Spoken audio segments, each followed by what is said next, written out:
Okay students, अब तक हम लोग बेटा बॉडी प्लान को देख चुके हैं।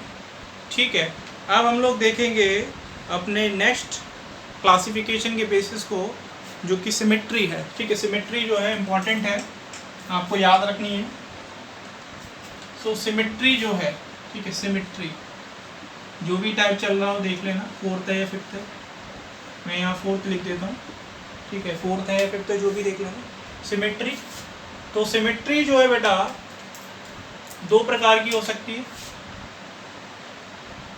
सिमेट्री जो है वो दो प्रकार की हो सकती है बॉडी के बेसिस पे।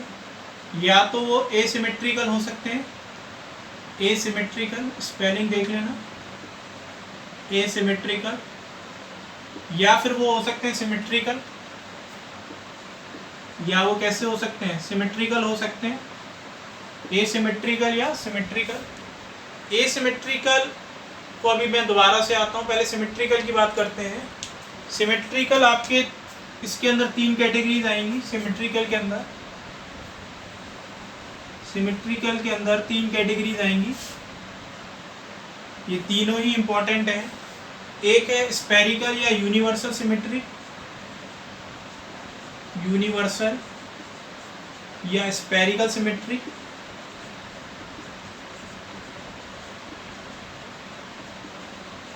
ठीक है, दूसरी है रेडियल सिमेट्री, रेडियल सिमेट्री। और तीसरी है बायलेटरल सिमेट्री। तीसरी सिमेट्री है बायलेटरल सिमेट्री। थोड़ा सा ध्यान से समझिएगा। सिमेट्री के बेसिस पर दो प्रकार से हम लोग एनिमल्स को डिवाइड कर सकते हैं, एसिमेट्रिकल और सिमेट्रिकल। नाम से ही क्लियर है, एसिमेट्रिकल मतलब कि जिसकी बॉडी कभी भी बराबर भागों में नहीं कटेगी उसे एसिमेट्रिकल कहेंगे, और जिसकी बॉडी बराबर भागों में कट जाएगी उसे हम लोग सिमेट्रिकल कहेंगे। और सिमेट्रिकल भी की भी तीन पार्ट है, स्फेरिकल सिमेट्री, रेडियल सिमेट्री और बायलेटरल सिमेट्री। पहले हम लोग एसिमेट्रिकल की बात करते हैं। तो एसिमेट्रिकल का एग्जांपल जो है वो अमीबा है। ठीक है, और अमीबा में मालूम है इरेगुलर शेप का होता है। ठीक है, उसका कोई भी आकार नहीं होता, तो उसे हम लोग कभी भी बराबर भागों में कट नहीं कर सकते। ठीक है, क्योंकि वो लगातार अपनी शेप को चेंज करता रहता है। ठीक है, एसिमेट्रिकल उसकी बॉडी होती है, तो उसकी बॉडी कभी भी दो बराबर भागों में नहीं कट पाएगी। ठीक है, इसके बाद हम लोग सिमेट्रिकल की a means absent, symmetrical means symmetry. ठीक है, ऐसे एनिमल जिनमें सिमेट्री एब्सेंट होती है उसे एसिमेट्रिकल कहा जाता है, जैसे कि अमीबा के अंदर होता है। ठीक है, और यूनिवर्सल और स्फेरिकल सिमेट्री की बात करें तो जैसे कि वॉलवॉक्स होता है। वॉलवॉक्स क्या एक एल्गी है, तो उसकी बॉडी कैसी है? स्फेरिकल है। तो स्फेरिकल है तो बेटा उसे कहीं से भी काट लो, कोई दिक्कत है? वो हमेशा क्या कर सकते हैं, किसी भी प्लेन से काट लो, वो दो भाग में ही कटेगी। At any plane cut into two parts. ठीक है, अगर हम लोग यूनिवर्सल और स्फेरिकल सिमेट्री की बात करें तो स्फेरिकल सिमेट्री जिनकी होगी बॉडी की, ठीक है, जिन एनिमल्स की बॉडी कैसी होगी? स्फेरिकल होगी। तो अगर उनकी बॉडी को काटा जाएगा तो वो हमेशा दो बराबर भाग में कट करेंगी। ठीक है, तो ऐसी सिमेट्री को हम लोग बोलते हैं स्फेरिकल सिमेट्री या यूनिवर्सल सिमेट्री।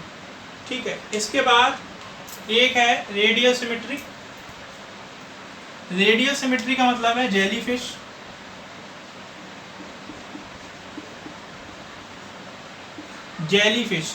रेडियल सिमेट्री में क्या आएगा बेटा कि जैसे ये बॉडी है तो ये बॉडी केवल रेडियस से ही क्या हो सकती है? बराबर भाग में कट सकती है। ठीक है,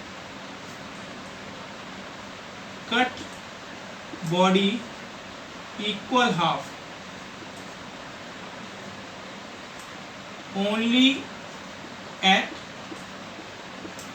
रेडियस। ठीक है, अगर हम लोग रेडियल सिमेट्री की बात करें तो रेडियल सिमेट्री को रखने वाले जो एनिमल्स होंगे इनकी बॉडी क्या होगा केवल रेडियस से ही दो बराबर भागों में कट होगी, ठीक है, और किसी भी एंगल से वो कट नहीं हो पाएगी बराबर भागों में। ऐसे एनिमल्स को हम लोग बोलते हैं रेडियल सिमेट्री।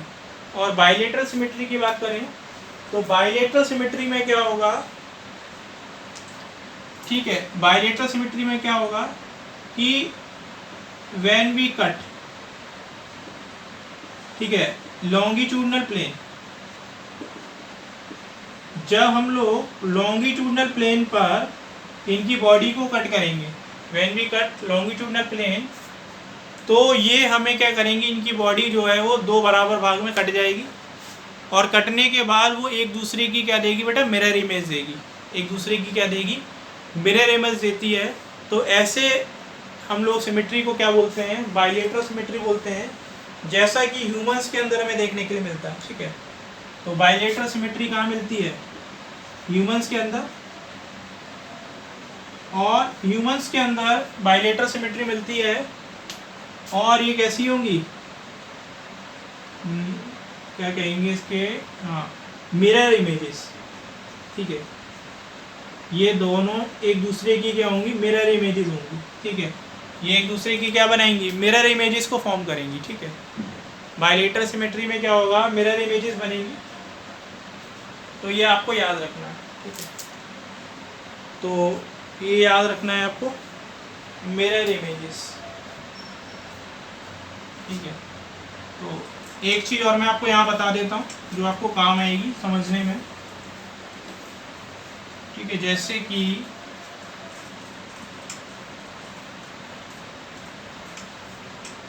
ये एनिमल है, ठीक है, हम लोग हैं, ठीक है, ये हम लोग हैं, ये हमारी बॉडी है, ठीक है, ये हमारे लेग्स हो गए, ये हमारे हाथ हो गए, ठीक है।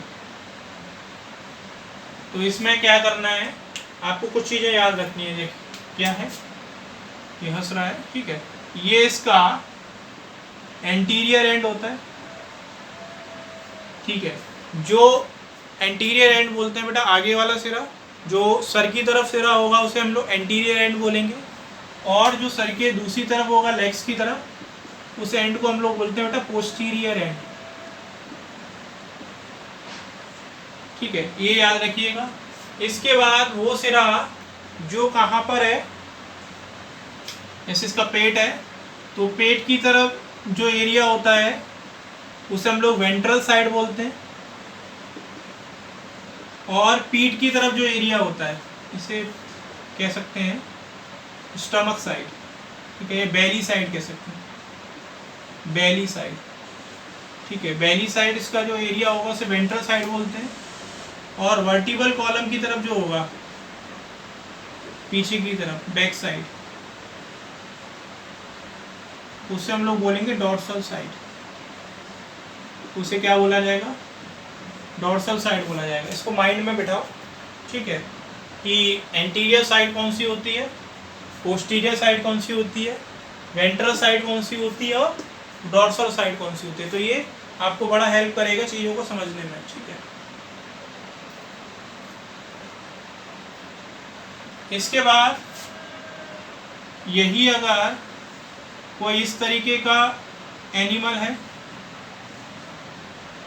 ठीक है, इस तरीके का कोई एनिमल है, तो इसमें कैसे पहचानो कि कौन सा इंटीरियर है कौन सा पोस्टीरियर है। चलो एंटीरियर में तो दिक्कत नहीं होगी, माउथ की तरफ एंटीरियर हो गया, ठीक है, बैक साइड की तरफ इसका क्या हो गया, पोस्टीरियर हो गया, कोई दिक्कत नहीं है। अब डॉर्सल और वेंट्रल कैसे पहचानेंगे, तो वही, इसका पेट किस तरफ है, ये है, तो ये वेंट्रल साइड कहलाएगी, ठीक है, बेली की तरफ, पेट की तरफ इसके, और ये कहलाएगी इसके अपोजिट साइड डॉर्सल साइड।